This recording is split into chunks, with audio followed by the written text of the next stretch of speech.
মানুষ কবর থেকে উঠে দাঁড়াবে খালি পায়ে, উলঙ্গ অবস্থায়, ভয়ে কাঁপতে কাঁপতে। চোখে থাকবে আতঙ্ক, হৃদয়ে থাকবে অজানা ভয়। কেউ বলবে, হায়, আমাদের ঘুমের জায়গা থেকে কে আমাদের উঠিয়ে দিল? আর মুমিনরা বলবে, এটাই তো ছিল রহমানের প্রতিশ্রুতি। রাসূলরা সত্যই বলেছিলেন, পৃথিবীর প্রতিটি কোণ থেকে মানুষ বের হয়ে আসবে।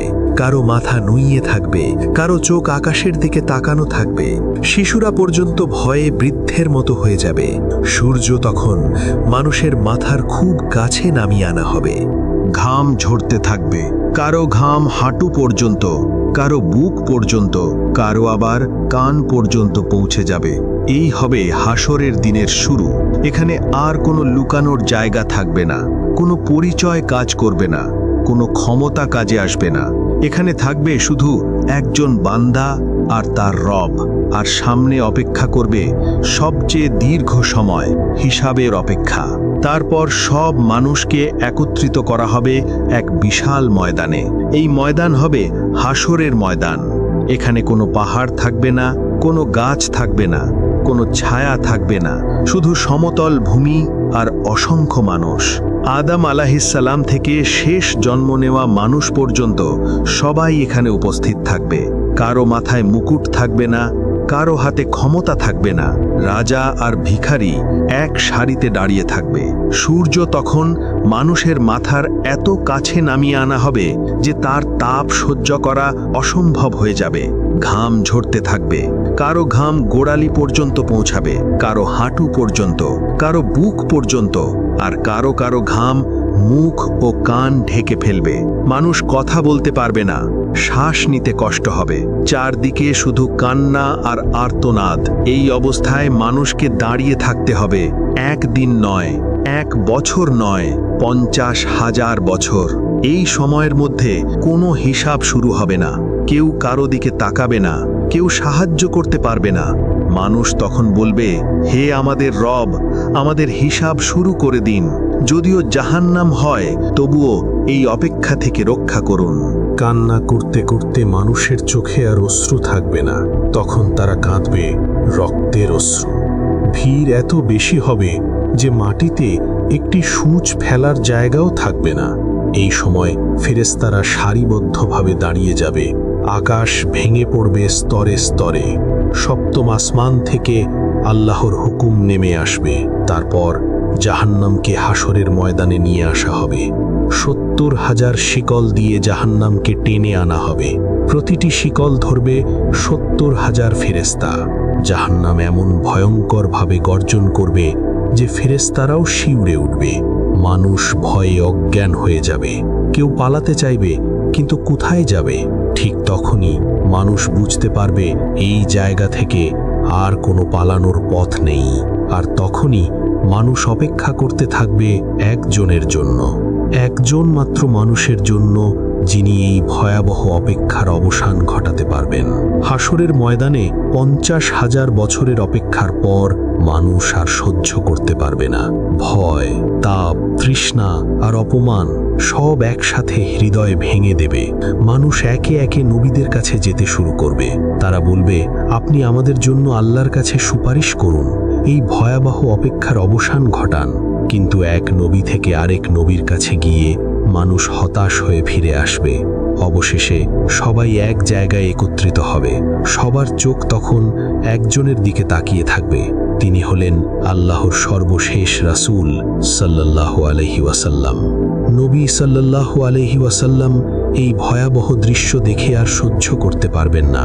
তিনি সিজদায় পড়ে যাবেন, এমন সিজদা যার মতো সিজদা তিনি আগে কখনো করেননি। আল্লাহ তাআলা তখন বলবেন, হে মুহাম্মদ, আপনার মাথা তুলুন। আপনি যা চাইবেন দেওয়া হবে। আপনি যে সুপারিশ করবেন তা কবুল করা হবে। এরপরই হিসাব শুরু হবে। হঠাৎ করে আকাশ ভরে যাবে উড়ন্ত আমলনামায়। প্রতিটি মানুষের জন্য একটি করে আমলের বই।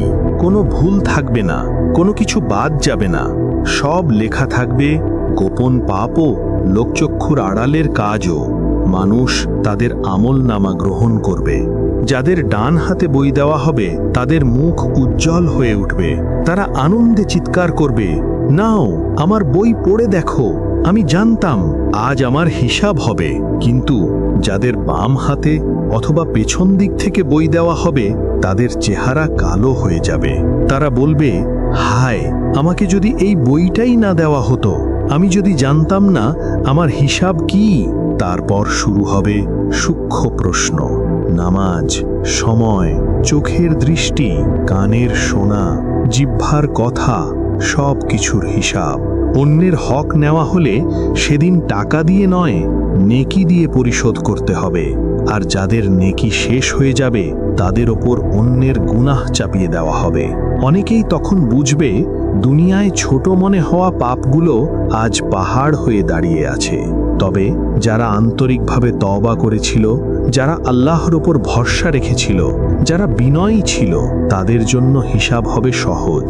কিছু মানুষ থাকবে যারা কোনো হিসাব ছাড়াই জান্নাতে প্রবেশ করবে, কিন্তু এখনো বাকি থাকবে সবচেয়ে ভয়ঙ্কর অধ্যায়, কারণ সামনে অপেক্ষা করবে সবচেয়ে ভয়ঙ্কর পরীক্ষাটি, সিরাত। জাহান্নামের উপর একটি সেতু স্থাপন করা হবে। এই সেতু হবে চুলের থেকেও সরু, তলোয়ারের থেকেও ধারালো। এর নিচে জ্বলতে থাকবে ভয়ঙ্কর জাহান্নাম। আগুনের শিখা ঊর্ধ্বমুখী হয়ে উঠবে। চিৎকার আর আর্তনাদে মহাবিশ্ব কেঁপে উঠবে। এখন প্রত্যেক মানুষকে এই সেতু পার হতে হবে। কেউ পার হবে বিদ্যুতের মতো দ্রুত, কেউ বাতাসের মতো, কেউ দৌড়ে, কেউ হাঁটতে হাঁটতে, আর কেউ হামাগুড়ি দিতে দিতে। সবকিছু নির্ভর করবে দুনিয়ায় করা আমলের ওপর। এই সেতুতে মানুষের আমলই হবে তার আলো। কারো সামনে থাকবে উজ্জ্বল আলো, কারো ডান পাশে থাকবে দুর্বল আলো। কিন্তু মুনাফিকদের আলো হঠাৎ নিভে যাবে। তারা চিৎকার করবে, দয়া করে আমাদের জন্য অপেক্ষা করো, আমাদের কিছু আলো দাও। কিন্তু তখন বলা হবে, ফিরে যাও, দুনিয়ায় ফিরে যাও, যেখানে আলো জ্বালানোর সুযোগ ছিল। সিরাতের উপর থাকবে কাঁটা। অনেক মানুষ পা পিছলে পড়ে যাবে। জাহান্নাম তাদের গ্রাস করবে। তাদের আর্তনাদ শুনে অন্যদের হৃদয় ভেঙে যাবে, কিন্তু কেউ কারো জন্য কিছু করতে পারবে না। আর যারা পার হয়ে যাবে তারা বুঝতে পারবে এটাই ছিল সবচেয়ে বড় মুক্তি। এরপর জান্নাতকে সামনে আনা হবে। এমন জান্নাত যা কোনো চোখ দেখেনি, কোনো কান শোনেনি, কোনো হৃদয় কল্পনাও করেনি।